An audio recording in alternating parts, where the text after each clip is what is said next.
India Glitz ரசிகர்களுக்கு எனது அன்பான வணக்கங்கள்.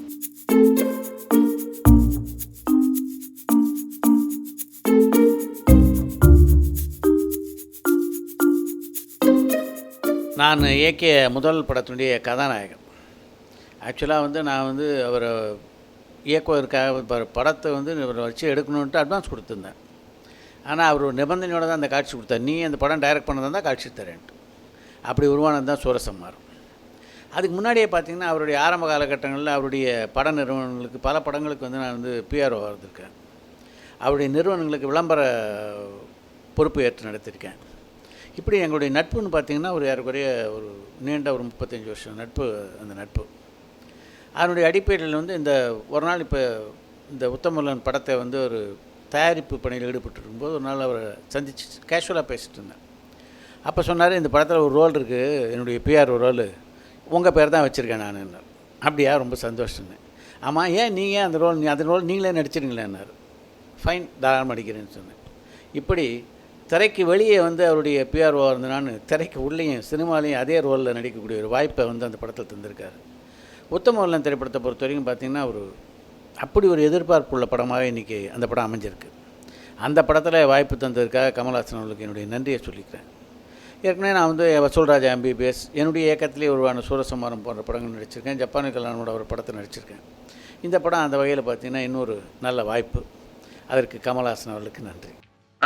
ஜனா, பையனை கூட்டிட்டு மெட்ராஸ் சிட்டி எல்லாம் சுற்றி காட்டு, ஒவ்வொரு நாளைக்கு ஒரு இடம் அலாட் பண்ணிக்க. பையன் சந்தேகப்பட்டு யாரையாவது காட்டினான்னு வச்சுக்க, அப்படியே லவக்கு நம்பிக்கை வந்துடுறேன்.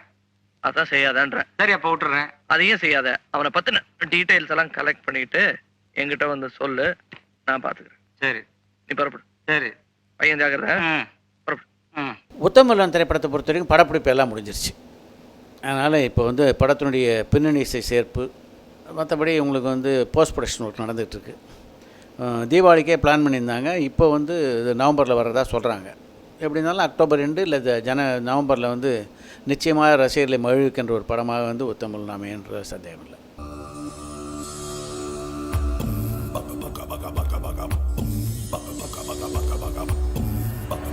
பாரதி ராஜா அவர்களை பொறுத்த வரைக்கும் அவர் ஒரு மிகப்பெரிய இயக்குனராவதுக்கு முன்னாலேயே எனக்கு மிக நெருங்கிய நண்பர். அவர் உதவி இயக்குனராக இருக்கும்போது நான் பத்திரிகையாளனாக இருந்தேன். அதனால் செட்டில் எல்லாம் ஷூட்டிங் நியூஸ் கேட்க போகும்போது அவர் தானே ஃபஸ்ட்டு. இப்போ எல்லாருமே நியூஸ் கேட்க போகும்போது இப்போ நீங்கள் ஜேர்னலிஸ்டாக இருக்கும் கூட என்ன பண்ணுவீங்க, நேராக டேரக்டர் அப்ரோச் பண்ணுவீங்க, உதவி டேரக்டர் தான் போய் அப்ரோச் பண்ணுவீங்க, என்ன சீனு, யார் என்னென்ன சீன் நடித்தாங்க அப்படின்ட்டு. அது மாதிரி நம்ம பழகும்போது பாரதி ராஜாவோட ஒரு நெருக்கமான பழக்கம் எனக்கு ஏற்பட்டது. அதனுடைய தொடர்ச்சியாக பார்த்திங்கன்னா அவர் படம் எடுக்க நினச்ச போதெல்லாம் அந்த கதைகள்லாம் என்னோட டிஸ்கஸ் பண்ணுவார். இந்த கதையெல்லாம், இந்த கதை எப்படி இருக்குது, இந்த மயில் கதையை கூட என்கிட்ட இந்த பனகல் பார்க் பஸ் ஸ்டாப்பில் தான் ஒரு நாள் வச்சு சொன்னார். அங்கே ஒரு 1 hour அப்படியே கதையை கேட்டுகிட்டே இருந்தாங்க. இப்படி வளர்ந்தோம் எல்லாம். எங்களுடைய நட்பு வளர்ந்தது. அதுக்கப்புறம் அவர் இயக்குனர் ஆனார். அவர் இயக்குனர் ஆனதுக்கப்புறம் அவருடைய முதல் படத்தினுடைய பாடலில் எனக்கு போட்டு காமிச்சார். அதை பார்த்த உடனே தான் எப்படிப்பட்ட ஒரு பிரமாதமான ஒரு திறமைசாலி என்னுடைய நண்பராக இருக்கார் அப்படின்ற ஒரு ஃபீல் எனக்கு கிடச்சிது. அந்த பாடலை பார்த்தோன்னே இப்படி அசந்து போயிட்டேன் நான். அதாவது என் நண்பராக இருந்தால் கூட அவருடைய திறமையை அப்போ நான் சரியாக அறிந்திருக்கவில்லை அப்படின்னு தான் சொல்லணும். அதை பார்த்ததுக்கப்புறம் தான் அடாடா இந்த ஆள் ஒரு பெரிய ஆள் அப்படின்ற ஒரு ஃபீல் எனக்கு கிடச்சிச்சு. இன்னும் சரியாக சொல்லப்போனால் அந்த படம் முடியும் போதே நான் அவரை, நீங்கள் எனக்கு படம் ஒன்று டைரக்ட் பண்ணி தரணும்னு அவரை நான் அப்ரோச் கூட பண்ணேன். அப்போ அவர் சொன்னார், வெயிட் பண்ணு, படம் ஃபஸ்ட் படம் நல்லா வந்துடுச்சுன்றதுனா போவானா, 2வது படம் புதுமுக வச்சு எடுத்துகிட்ருக்கேன், அதை பார்த்துட்டு முடிவு பண்ணுவேன். நான் சொன்னேன், 2வது படம் ஃபெயில் ஆனால் கூட எனக்கு பரவாயில்ல, நீங்கள் தான் என்னுடைய டைரக்டர். ஏதாவது சில பேருக்கு ஒரு லட்சியம், படம் எடுக்கணும்னு என்னுடைய லட்சியம் இல்லை, படம் எடுக்கணுன்ற அப்போ எண்ணமும் எனக்கு கிடையாது. தடான்னு ஒரு ஒரு ஸ்பர் ஆஃப் த மூமெண்ட்டில் வந்தது தான் அது. அதுக்கு அப்போ நான் சொன்னேன், நீங்கள் தான் எப்படி இருந்தாலும் டைரக்டர் அப்படின்ட்டு.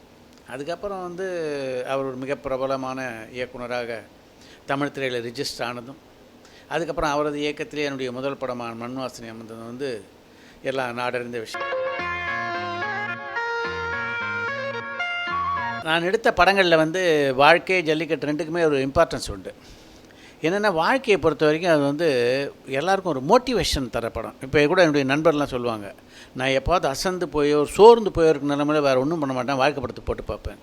அதை பார்த்தாவே அப்படி ஒரு கான்ஃபிடென்ஸ் இம்ப்ரூவ் ஆகும். அந்த மாதிரியான ஒரு படம். அதே மாதிரி நான் ஸ்கூல் பையன் ஆகிறதுலேருந்து பார்த்திங்கன்னா சிவாஜி கணேசனுடைய பயங்கர ஃபேன். சிவாஜி பக்கத்துலேருந்து பார்க்க முடியுமா அப்படின்ற மாதிரி ஒரு ஏக்கம் உள்ள ஒரு ரசிகன் நான். அவரை வச்சே படம் எடுக்கக்கூடிய ஒரு வாய்ப்பு வந்து இறைவன் எனக்கு அளித்தது வந்து ஒரு மிகப்பெரிய பாக்கியம். அதனுடைய தொடர்ச்சியாக பார்த்தீங்கன்னா, அவரை வைத்து நான் தயாரித்த 2வது படமான ஜல்லிக்கட்டு வந்து இன்னொரு ஒரு குறிப்பிடத்தக்க படமாக என்னுடைய திரையுலக வாழ்க்கையில் அமைஞ்சிச்சு. அதுக்கு முக்கியமான காரணம், அந்த படத்துடைய 100வது நாள் விழாவில் அப்போதைய முதல்வராக இருந்த புரட்சித் தலைவர் எம்ஜிஆர் அவர்கள் தலைமைக்கு தாங்கி அந்த விழாவை நடத்தினது. இதில் என்ன இன்னொரு அதிசயம் அப்படின்னா, இத்தனை வருஷம் 2 பேரும் ஃப்ரெண்ட்ஸாக இருந்திருக்காங்க, சிவாஜி அவர்களும் எம்ஜிஆர் அவர்களும். சிவாஜி அவர்களுடைய 100வது நாள் படத்துக்கு எம்ஜிஆர் வந்தது முதல் கடைசி 2 அதான். அதுக்கு முன்னாடி எந்த படத்தினுடைய 100வது நாள் விழாலையும் சிவாஜியினுடைய பட விழாவில் எம்ஜிஆர் கலந்து கொண்டதில்லை. இது வந்து அந்த வகையில் வந்து ஒரு சரித்திர நிகழ்வாக அமைந்தது. அது மட்டும் இல்லாமல் இன்னொரு சோகம் என்னென்னா, அந்த படத்தினுடைய அதுதான் எம்ஜிஆர் அவர்கள் கலந்து கொண்ட கடைசி திரைப்பட விழா. அது ஒரு சோகம்.